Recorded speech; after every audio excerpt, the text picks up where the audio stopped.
¿Pasas la vida leyendo para tu tesis y sientes que no avanzas? ¿Lees y lees y lees y al final no entiendes nada? Te invitamos a dejar de leer y empezar a leer. No te dije leer, te dije leer. Leer. En este episodio hablaremos del acto del proceso de la lectura en la investigación científica. Les recordamos a todos que este podcast tiene la intención de analizar las 3 dimensiones de la tesis, la emocional, la organizacional, y en este día de hoy vamos a analizar un elemento de ella que es el elemento teórico-metodológico a través del proceso de la lectura. Y para eso hoy invitamos a una súper especialista en los procesos que surgen alrededor de la lectura. Leti Carrera, bienvenida. Te abrimos el micrófono para que te presentes y solamente diré que eres maestra en bibliotecología en estudios de la información por la UNAM, licenciada en filosofía por la Universidad Michoacana de San Nicolás de Hidalgo. Adelante, Leti, si nos ayudas a decirnos quién eres. Hola Ruth, muchísimas gracias por invitarme. Bueno, pues tengo ahí un ratito haciendo mediación lectora, que es un poco acercarnos a la lectura de comprensión. Primordialmente se enfoca en cuestiones de literatura estética, pero tiene una estructura que nos ayuda muchísimo realmente a comprender los textos académicos. En realidad no están tan alejadas las lecturas, pero creemos que sí. También estoy ahí trabajando en el departamento de consulta de la Biblioteca Central de la UNAM, donde justamente mi reflexión ha llegado de que si tenemos un gran proceso lector, tendremos habilidades, competencias para todo el desarrollo de habilidades informativas, digitales y mediáticas. Lo voy a dejar hasta aquí. Súper, Leti, muchas gracias. Y bueno, pues como el tiempo es corto, lo primero que me gustaría que habláramos juntas es pues esta habilidad de la lectura. Antes de que nos sentáramos aquí a platicar, yo estaba escuchando a un profesor, se llama Edgar Núñez Montes, quizá lo puedes conocer porque es especialista en la lectura, y él decía que la lectura no es un proceso natural de aprendizaje primario. La lectura es un proceso que se debe enseñar. En otras palabras, él decía, se le debe enseñar al cerebro a leer.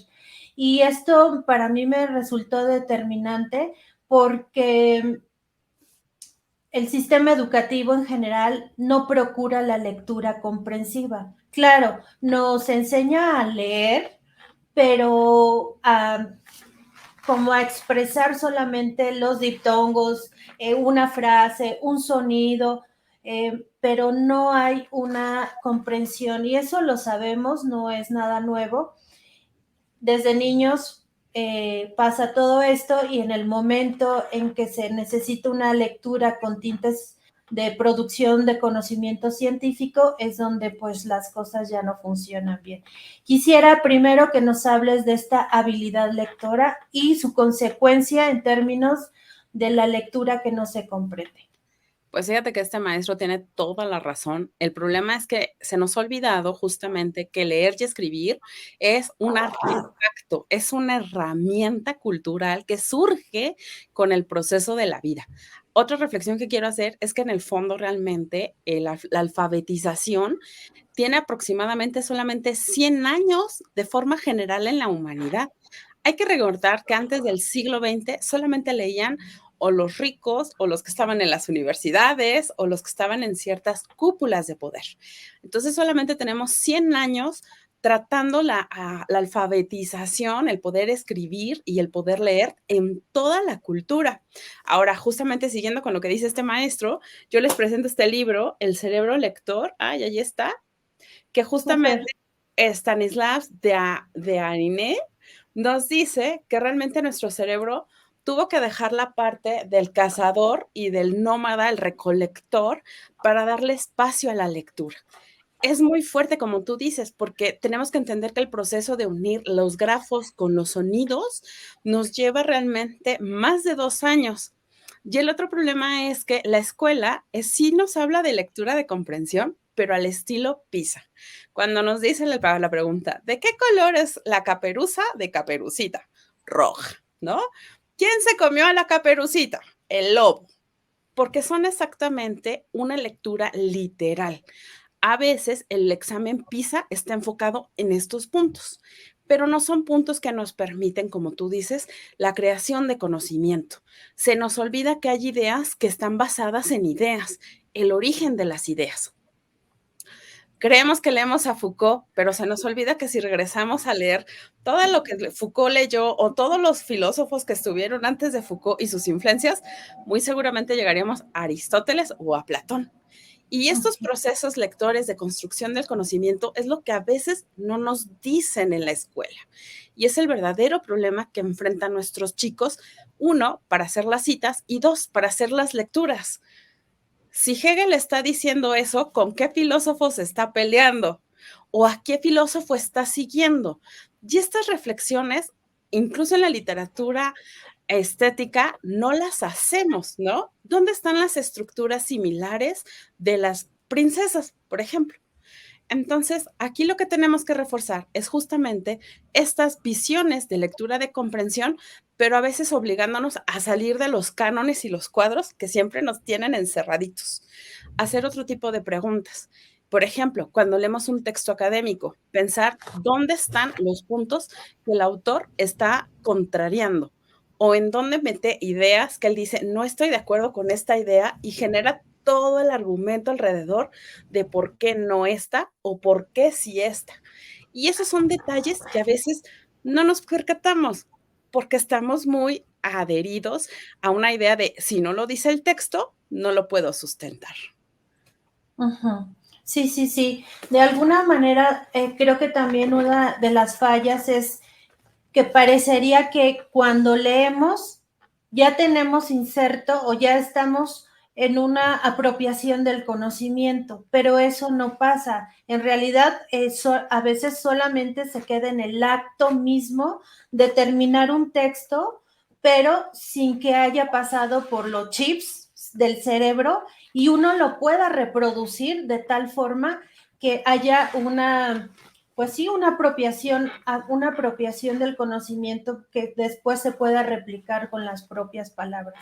Y creo que eso pasa muchísimo, pues no solamente en el proceso de investigación científica, en las clases lo veo todos los días, que muchos de los estudiantes les pides que lean una diapositiva e incluso diría la leen hasta mal. Pero después le dices, bueno, ya leíste mal, ahora dime lo que comprendiste y es donde ya no les sale la palabra, ¿no? Es un proceso muy complejo. A mí me parece que es urgente reconsiderar estrategias para motivar primero a la lectura, pero también a la comprensión lectora. ¿Qué sugerencias nos darías, Leti, para esto? Primordialmente, yo invitaría a los docentes que tomen dos enfoques que a mí me gusta mucho. Uno es más hacia literatura, pero créanme que si ustedes aprenden el enfoque se puede llevar a cualquier materia y de cualquier área, desde, bueno, preescolar hasta doctorado, que es el enfoque PYME de Chambers. Digo, está centrado en niños y está centrado en vida escolar, pero realmente si lo analizamos, sacamos la estructura general, como docentes nos va a servir mucho porque habla de 3 tipos de preguntas que tenemos que hacer sobre el texto: las básicas, las generales y las específicas. En las generales siempre habla de te gustó o no te gustó. Y en la ciencia, aunque no creamos, también está te gustó o no te gustó. A mí me gusta más Hegel, no me gusta leer a Kant. En la ciencia también nos gustan más ciertos autores. Me gusta mucho leer a Eugenio Trías, me choca leer a Lacan, ¿no? Sí hay un gusto académico por un autor u otro. En las preguntas, entonces hablamos justamente de te gustó o no te gustó. En las generales es, bueno, ¿qué ideas están pululando en el texto? Académicamente, literariamente, se pueden sacar las ideas y también las específicas. En las específicas podríamos poner este tipo de ejemplos. Siguiendo a Foucault, ¿qué autores notas que lo influenciaron para decir lo que dice? ¿no? Entonces, es una estructura y es un enfoque maravilloso. El segundo enfoque que les propongo a los docentes es el de filosofía para niños. También, el problema es que está mal vendido, dice para niños. El proyecto y el modelo básico de Matthew Littman y Ann Sharp es de preescolar a bachillerato. Pero si ustedes estudian solo la estructura y replican el modelo, todavía es más rudo que el de Chambers, porque justamente nos va a hablar desde la lógica, la epistemología, la ontología, la ética, ¿no? Con estos enfoques y el cómo hacer preguntas, que es realmente más científico el asunto. Ahora, a todos tus alumnos y a los alumnos que nos ven de las diferentes disciplinas, ¿cómo mejorar su propia lectura de comprensión? Primera, yo apuesto, no lo digo yo tampoco, todavía lo dice este hombre, nuestro cerebro le costó, por lo menos tiene 100 años apenas de forma general entrenando la lectura en papel. La lectura digital sí es muy buena, algunos ya lo saben hacer, pero la gran mayoría necesitamos el papel, porque entra el tacto, la vista, incluso entra el olfato, y si lo leemos en voz alta, entra el oído. La otra es que el cerebro tiene más capacidad para retener fotográficamente si había un título, si hay un cerebro que se nota como por aquí, ¿no? Recordamos si había una imagen o no había una imagen. Es que yo recuerdo que la página donde encontré la frase había unas cosas raras, ¿no? Había unos grafos y estaba en la parte final. Entonces, el cerebro todavía está haciendo la fotografía de norte, sur, este y oeste. La segunda definitiva, vamos a hacer el scanning rápido, ¿no? ¿Dónde está el título? ¿Dónde está, ahora sí, como si fuera un cuento, por dónde más o menos está el punto grueso? ¿Qué nos quiere decir el desenlace? Que revisen justamente las referencias y la biografía. Nos va a dar muchas pistas de a quién está a favor, a quién está en contra, qué ha leído, cuáles son las influencias. Y definitivamente jugar con estas lecturas subrayadas, ¿no? Utilizar diversos colores o notas, ¿no? Yo a veces cuando solamente tenía un color, lo que hacía es que si está en curvitas es porque es más o menos interesante, ¿no? Si está bien remarcado es muy importante. Si nada más lo pongo en cuadros grandes, nada más hay que extraer la idea general, porque son tips que nos van a ayudar mucho a que la lectura de comprensión empezamos a hacer el mapeo sobre el texto y después definitivamente seguir escribiendo a mano. La neurociencia nos dice que escribir y leer todavía con la mano y en papel sigue siendo muy importante, sobre todo para la lectura de comprensión, porque al final nuestro cerebro todavía le falta mucho entrenamiento para aprender a leer en pantalla, Ruth. ¿Cómo la ves?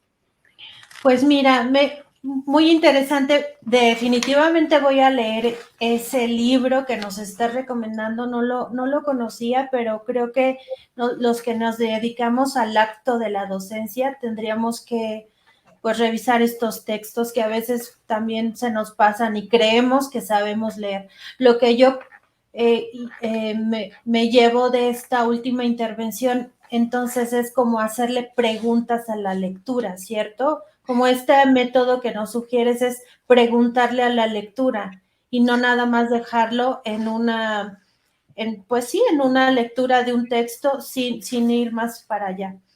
Pero también me hace reflexionar, perdón, dime. No, adelante, Ruth, dime. De dos cosas muy importantes. Primero, ya llevando el proceso de la lectura a la investigación científica, hay dos cosas que me parece que están sucediendo. Este fenómeno de contar con un montón de lecturas, papers, libros digitales, libros en Kindle, que me parece que llevan a una indigestión literaria.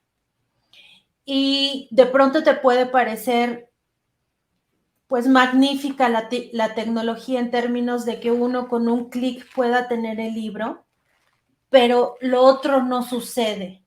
Y lo otro es un proceso de análisis, de abstracción, del gozo mismo por la lectura, porque parecería que hay una urgencia por leer todo. En la investigación científica siempre se va contra el tiempo y en ese sentido creo que todavía no tengo una opinión muy clara de qué me gusta más, si ya tener los libros en un minuto, o tener un libro, saborearlo, olerlo, subrayarlo, llevármelo al metro, en el carro, y eso me acerca más a la lectura, pero también no niego que a veces la lectura se tiene que hacer de forma rápida. ¿Qué nos puedes comentar de esto? Pues mira, desgraciadamente hoy en día cualquier tema casi hay millones de papers, como tú dices, ¿no? Entonces aquí yo creo que sí hay que aplicar más metodología, que aquí tú eres la experta, ¿no? En el sentido de tenemos que al fin y al cabo jerarquizar nuestras lecturas, ¿no? Podemos jerarquizarlas, ahí varía mucho el tema que estemos trabajando. Vamos a jerarquizar el autor que creemos podría funcionarnos como la influencia básica para lo que queremos producir a nivel de investigación. Vamos a preferir los últimos, ahora sí, como estado del arte, los últimos 5 años de la producción en ese tema, en esa materia. Vamos a preferir un enfoque, ¿no? Hay áreas, por ejemplo, en la lectura, justamente te voy a decir que no es lo mismo la visión de la lectura rápida que la lectura en voz alta, que la antropología de la lectura, ¿no? Entonces, ¿cuál es el enfoque del que estoy partiendo para hacer mi investigación sobre la lectura? Entonces, esto se aplica a todos los temas tienen diversos enfoques, ¿no? Ahora también esto nos pone en la balanza, si hay demasiada información sobre lo que quiero investigar, a lo mejor la pregunta es, ¿y si reenfoco? ¿No? Que son estas preguntas que la lectura, hacerle preguntas a las lecturas que hacemos, nos podría ayudar a reenfocar, ¿no? Porque a lo mejor si reenfoco, hay menos texto y significa que voy a aportar a la ciencia, voy a aportar a la discusión, porque si a lo mejor encuentro mucha información y con todo estoy de acuerdo, a lo mejor no voy a aportar nada, ¿no? O mi enfoque no termina de dar un pasito adelante a esa aportación de investigación. Entonces, yo les diría, en primero, reflexionar cuánta literatura estamos encontrando y para qué la vamos a utilizar dentro de nuestro corpus de investigación, ¿no? Si va a ser la pieza principal, a lo mejor, y si reenfocamos 5 grados a la derecha o a la izquierda para notar o aportar algo realmente importante. Y también eso es una lectura general, ¿no? ¿Qué nos está diciendo el corpus de textos encontrados sobre una materia? ¿No? Porque esas son lecturas que no se hacen de coger el texto y leerlo, ¿no? Sino leer justamente ese mundo que se nos está abriendo. Si hay demasiado de gestión del conocimiento, a lo mejor realmente que gestión del conocimiento sea parte de mi marco teórico, pero no sea la base de la tesis. Porque a lo mejor lo único que voy a hacer es, jóvenes que me están escuchando, un harakiri, porque ¿cómo leer a todos los que están aportando al tema, no? O cuál va a ser mi enfoque para gestión del conocimiento para aportar algo al tema. Entonces, al final, yo creo que en ese sentido, a lo mejor por eso me gusta tanto hablar de filosofía para niños, es regresar a esta visión Sócrates de la mayéutica, ¿no? Las preguntas justamente, y aquí, ahora sí, reforzando tu tema, tú como metodóloga, las preguntas de investigación, ¿no? Las hipótesis, eso determinan también cuál es el objetivo de leer todo ese material, ¿no? O sea, las novelas las leemos para disfrutarnos, pero incluso hay novelas que decimos, no, esa no, porque no voy a dar, Así es. ¿no? Sí, sí, sí, sí, sí, y este punto es crucial en términos de que a veces como investigadores se nos aparecen un montón de textos que nos parecen geniales. Uno dice, este es el texto que tengo que leer de principio a fin, pero totalmente disasociado con la problemática, con el objetivo.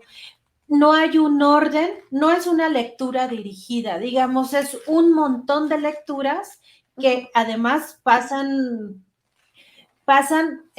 pues como si no las, digamos, si no las ordenas bien, pasan como fantasmas nada más y uno se va regocijando mucho en leer y leer y leer.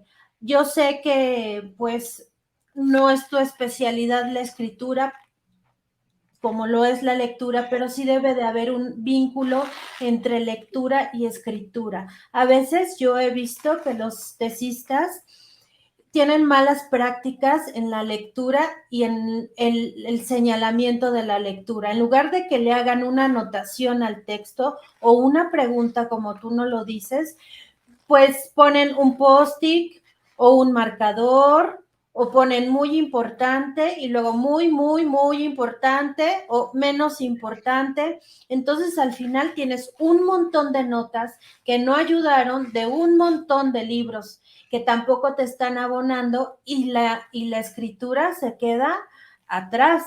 Uno le pregunta al tesista, ¿cómo vas con tu tesis? Uy, bien, súper, estoy leyendo un montón. Y hasta te lo dicen así como sudando, ¿no? Estoy leyendo un montón, como si ese fuera el trabajo, pero el trabajo es la concatenación de lectura y escritura pasada por la comprensión, ¿no? Sí, a lo mejor un buen tip que puedo darle a todos los que hacen investigación, yo espero que todos lo hagan, ¿no? Pero yo sé que hay unos que están empezando en esto. Cuestionemos al texto, ¿no? Yo tenía un profesor que cuando nos pasaba sus fotocopias de los libros, porque digo, había libros que no se pueden conseguir, sobre todo allá en Morelia y en aquellos ayeres, que traía las preguntas que le hacía el texto, o se peleaba con el texto y le ponía, ¿no? Siendo quien fuera, no estoy de acuerdo porque ¿no? O esta idea me recuerda ta. Entonces, yo creo que más que, como tú dices, Ruth, más que poner muy importante o muy, muy, muy importante es, o sea, ¿por qué te está moviendo esa idea, esa palabra, ese concepto? ¿Con qué lo estás relacionando? Y hacerlo en el acto de la lectura, porque la cuestión es, ahora sí, desde el lado literario, Lola Ancira lo dijo muy bien y creo que se replica completamente a la lectura académica. La primera lectura que hacemos es para tener una visión abierta del texto, pero necesitamos hacer una relectura para encontrar justamente esos detalles que se nos fueron en la primera lectura, ¿no? Entonces, la verdad es que cuando hacemos una primera lectura de un texto académico, pues sí, sacamos las notas rápidas, pero cuando hacemos una relectura, luego nos quedamos viendo con cara de, ¿por qué pensé eso? ¿Por qué en esa primera lectura me movió esta idea? Yo justamente el libro de Dime ya lo he leído 2, 3 veces, ¿no? Cada que doy taller lo releo, pero releerlo completo nomás lo he hecho 2, 3 veces. Y la verdad es que esta última vez, incluso yo misma le saqué fotocopia a mi propio libro para hacerle nuevas notas. Entonces, yo creo que esa práctica sí nos hace mucha falta. Comprender que ahora sí, los libros, sobre todo los que son suyos, sus copias, incluso es más, si es un documento digital, usen un gestor, ahora sí daré la marca, un gestor como Zotero, que es maravilloso, que te permite hacer la marcación dentro del propio texto de forma digital para que dejes tus propias guías de tus propias lecturas y la relectura te abra nuevas ideas, ¿no? Y justo poder relacionarlo a qué voy a escribir, cómo lo voy a decir, ¿por qué sí voy a apoyar esta idea de Hegel? ¿Por qué voy a renegar de Foucault? ¿No? Así es. Adelante, Ruth. No, sí, sí, totalmente de acuerdo contigo. Mira, estos tips son siempre muy útiles y mira, me quedo con un montón de preguntas y la discusión es súper interesante, pero siempre el tiempo es lo que nos come. Pero lo poquito que nos dejaste ver y este libro que nos sugieres es maravilloso. Para terminar, nosotros siempre terminamos un poco la discusión, aunque es una discusión no terminada. Les preguntamos a nuestros invitados, si tuvieras que ubicar un monstruo que se le aparece a un tesista en el proceso de elaboración de la tesis, ¿qué monstruo sería? ¿De estos que tengo acá o de los que tú te imagines? Híjole, muchísimos. Yo como tesista he sufrido muchos monstruos y justamente yo creo que el primer monstruo que a mí se me aparece es la falta de una claridad, ¿no? De el marco teórico. Yo creo que eso, bueno, híjole, ¿no? En mi caso, soy buena lectora, más o menos empiezo a Sí. jerarquizar los textos, pero ya la puntilla de las tuercas y que el marco teórico quede, híjole, yo creo que por eso también yo te sigo en esto de la bendita tesis, a ver si exorcizo los monstruos que me han dejado las 2 tesis anteriores, y a ver si la tercera ya me queda más bonita. Ay, no, pues seguramente sí, la tercera es la vencida. si yo tuviera que elegir un monstruo, a lo mejor ni siquiera le pondría nombre, sería el mismo marco teórico, como tú dices. El marco teórico es la cabeza más bien el coco de muchos tesistas. Y bueno, ahí evidentemente tiene que ver la lectura orientada, la lectura esta que nos dices, la pregunta, como el pivote que determina el seguir de la investigación, y yo le llamaría el gran marco teórico, que a lo mejor en un otro episodio que nos acompañes hablaremos de eso, porque no se puede pensar la lectura sin la búsqueda de la teoría en una investigación científica. Leti, muchísimas gracias y encantada de tenerte, y cuando quieras volver a hablar de otra cosa que sea de tu interés o de los resultados de tu tesis, este espacio está abierto para ti. Muchas gracias. Gracias, Ruth. Nos vemos. Saludos a todos tus videntes. Un gusto estar aquí.